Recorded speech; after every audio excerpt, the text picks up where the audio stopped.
change this place has gone through. Okay, so here we are in my backyard, and our guests today are Bud Windsor, Chuck Simpson, and Gina Hamlet. And these guys all have a very strong part in what happens here at Ashuelot Park from beginning to now and all in between. So I'm going to let you guys talk a little bit about this. I know that let's see, the park started in what, 1980s or so? Well, I started working here in 1984. Okay. Brian Matson, who was the then Parks and Recs department head, knew I was involved with the Old Homestead Garden Club. So he said, why don't you come and do a little planting around the gazebo, which was a gift of the Putnam Foundation. Right. This land was a gift. The whole park has been a gift. Wow. And then I called Chuck Simpson because... 1988. Yep. I just finished landscaping your house, and there was a big muffler pile where all these mufflers were piled over, and Gina wanted some help with the sign that was over there. And we said, well, why don't we make it into a real park instead of just landscaping around the sign? So his connections with the New Hampshire Landscape Association and his business got all these volunteers and all these free plants. Wow. So when it started, was it just the part that you see out by the road? No, No, it was No? just Not at all, up no. to Yeah. where Oh, so it was very, very small. very, very small. Okay, Very small. so it was more like the area that was just the gas station and the car wash? that Not was even the that. last phase. Oh my gosh, It was there's a so much. vacant lot from the bridge all the way to the There was street. nothing here Wow.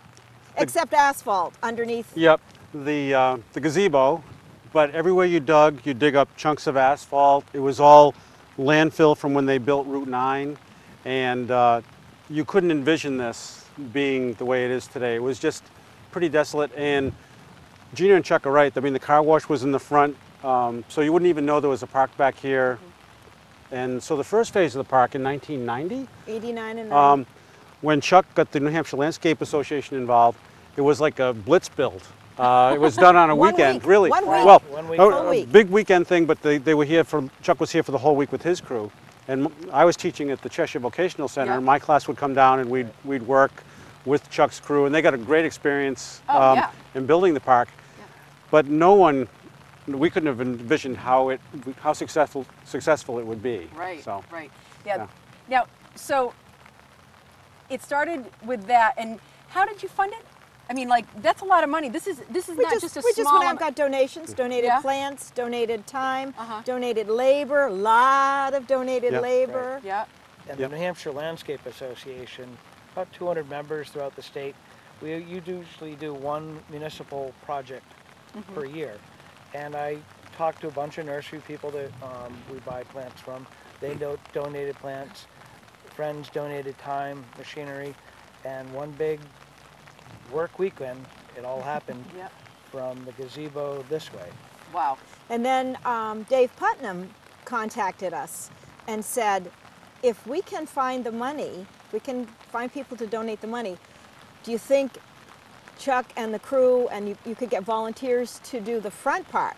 And we said, well, yeah. This is funny because living here in Keene all my life, honestly, I never knew any of that because I just thought it started from the road and moved this way. No. So there was Just a the lot opposite. going on before Wait. anything that everybody sees all now. Right. That's incredible. Yeah. Well, there was a talk of a fast food restaurant going where the car wash was. And Yep. so we had all of this business going on, and there's no green belt that connect all of the green land that's out back here Right. to West Street. So that was the missing link, and Dave and Don Davis raised some money, and we built the connecting yeah. link. Now I think, was that like 96 when all that happened It with was the dedicated in 96. with the car wash being Yes, knocked down? yes. And 95 because and 96. that made 95 a we huge, raised money. And, huge difference when it opened this up and then the gateway was built to the park. It was really. Right. and way So, before yeah. then, this was a big pond. Right. And the dam was connected to this pond. It was provided power for the Colony Mill right across the street. Right. And slowly they filled that in, and that's why we had asphalt, and Chuck's crew had to bring in a loam provided by the city, composting, free composting from them, to plant everything on top of it. and that's when it all mushroomed. Was Brickstone Masons came in and did all kinds of volunteer work. Macmillan built the bridge Right at on their that point. 50th anniversary. Their 50th Yes. anniversary. And Right. Paul Peets, who is a very well-known architect in the area, helped design the archway, and it was a big collaborative, a lot of people. Right. So is it the park is owned by The city. the city, and the Friends of Ashuelot Park? We're the worker bees. Okay. Okay. And so how did you make this plan? Because I mean, you might do a little bit here and a little bit there, but you had to have a full plan together. Well, Chuck Chuck. We did had a that. full plan. What was nice was we owned, the city owned the back lot, and the Friends of Ashuelot Park owned where the car wash was. So we could do whatever we want because we owned it. And then through the city, Brian Mattson, we said, this is what we propose. All the council people were informed on what we were going to do, and then we turned it over to back to the Gifted city. it back to the Right. city. Right. So Because- And that's because most of the parks in Keene are run by the city or Yes. owned by the city. Yeah. This so is that would the make only sense. arboretum, though. Right. Right. Specialties. Yeah. This is a very special park. And we're all excited about the possibility of the dam now becoming a hydro teaching element, I guess you'd call it, Yeah. because it's such a beautiful dam. When the water is really low, you can see Oh. the beautiful granite It is beautiful. forms. It's just so attractive. Yeah, And a couple years ago, let me just Yeah. interject.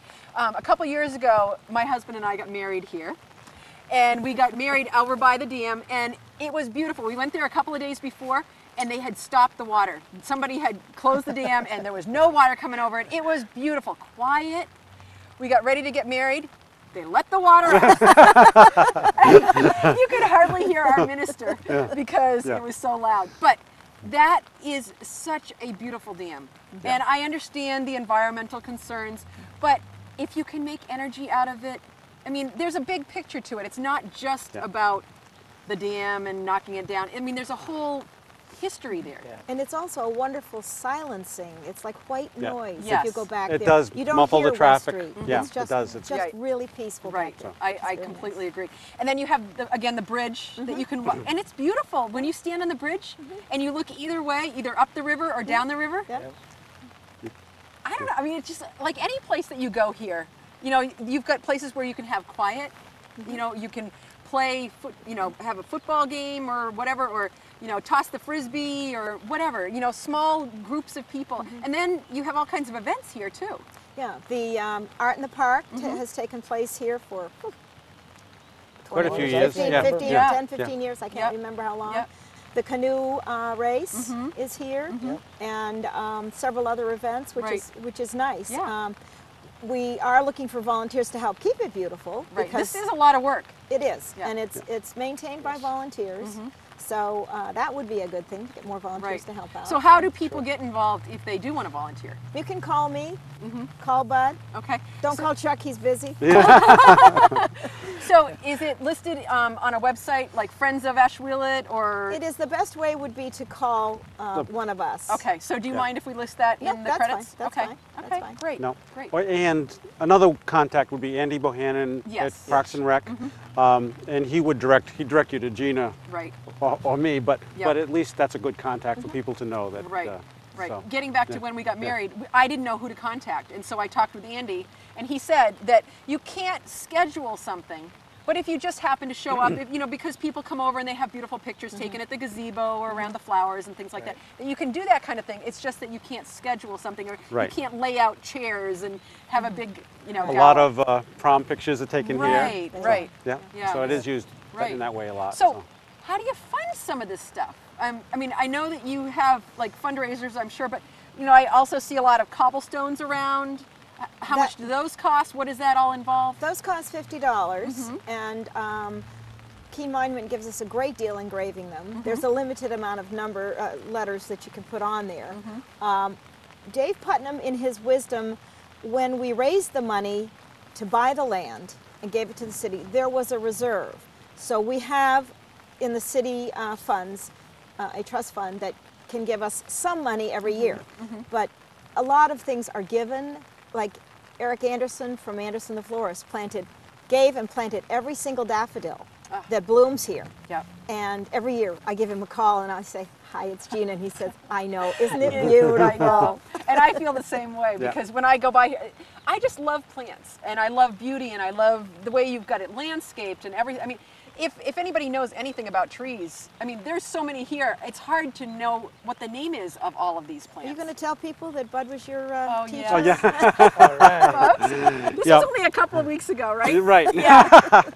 About 30 years ago, Yes. Bud was my teacher at the high school at the Votech Center. And I started my interest, I believe, in trees and flowers and shrubs and bees because of Bud and all the things that we talked about in class and things like that. So I hope that anybody that's interested, that might be younger at high school age, that is interested in taking some classes out at the Votech Center, they're still offering. And now it's called, yes, and now it's called the Cheshire Career Center. Oh yes, yeah. And but horticulture's become huge. Right. And it's right off Arch Street, and I believe they're having their plant sale now if people want to stop in and check it out. So the program's very successful, and Right. I'm glad to see that it continues. Yeah, So, yeah. Because they have little fundraisers throughout the year too. They I do. believe, Yep, they some do. of the things that we used to do, selling carnations and Yep. stuff for Christmas and all kinds those of stuff. things, Yeah, and the yeah. FFA. Yep, it's still. Future Farmers of America, rah rah.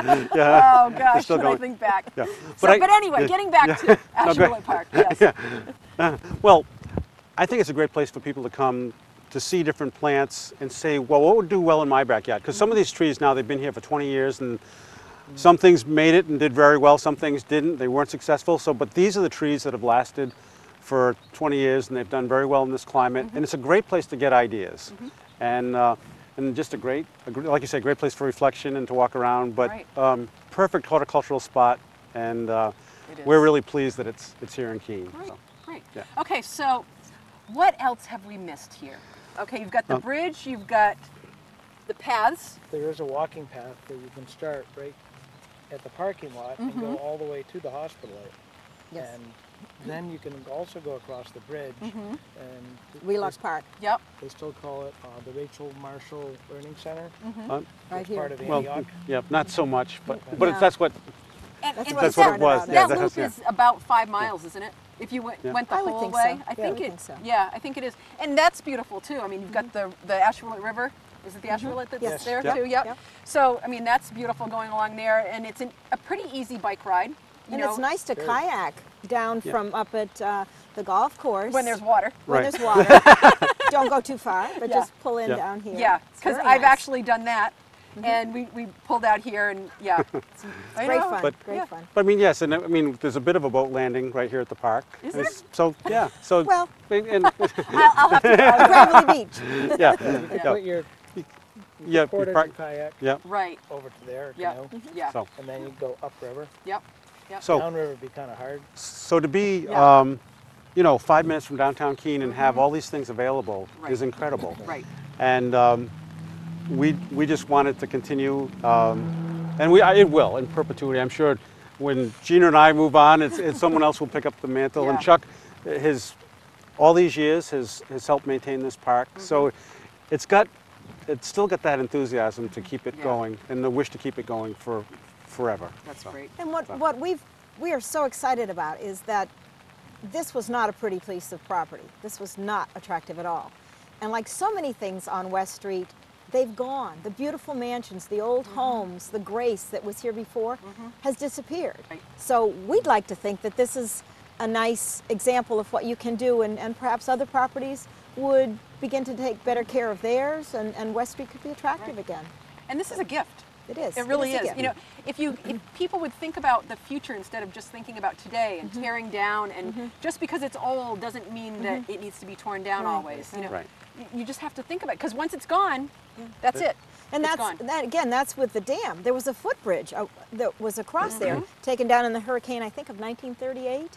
And you see pictures, maybe, I never knew it. most people don't, No. but there are some pictures around. But once that was gone, you don't see that anymore. no. And so it's nice to keep some of the old things so that you can actually touch, feel, walk across, Yeah. rather than see a picture in a book and go, oh, That's what it looked that's like. what it is. Wow. Yeah. So, what's the future? I mean, is there anything else that you can think of? Do you have anything in your plans for the Friends of the Ashuelot? Do you have any hopes or wishes? I'd like to see an educational piece be expanded. We'd like to have some kind of a brochure that would name the major features here, because at one point we had individual name tags, but they don't last well. Right. So for IDing, for classes on pruning, for how to plant, how to divide, signage for how to take care of the park, because it's very important that we don't have children climbing in the trees or in the beds. We don't have dogs, because my volunteers are here with bare hands Right, or gloves. and people are So walking or laying education. on the grass and things. I think education Yeah. is a big component. You could teach people how to weed anytime. And it is an art because, you know, if you ask somebody to just go out and weed, you're taking You're a asking big for trouble. chance. Yeah, You lose because your I've seen that happen. Yeah, Yeah, we all have. Yeah, yeah. So, yeah, that sounds great. So it's educating people a little bit more on It is. That would what be we have great. here. Yep, yep, good. But it's open space, it's green space that everybody can enjoy, and it doesn't cost anything Right. to come and enjoy it. Right, and there's plenty of parking. There is. There is. And it's a great place to come and have a cup of coffee and a bagel and That's right. sit and enjoy. Right. So, Yeah, It is. yeah. It's a great destination. You have family members coming into town. It's a nice sunny day. Come on over to the park. I mean, not on a rainy day? This is fine too. it's even beautiful in the rain, This Jody. is what makes the flowers grow, though, you know, That's Jody. right. So next week, all these flowers are going to be blooming and it's going to be beautiful. Right. Because So of the rain. everybody should come and visit. Absolutely. Excellent. Absolutely. Okay, so today we have been in my backyard, and if you're interested in more information about In My Backyard, you can email us at inmybackyardch8@gmail.com, and we'll get back to you if you'd like to be a guest. If you have a topic that you'd like us to cover, that would be great too. So we'll see you again in my backyard.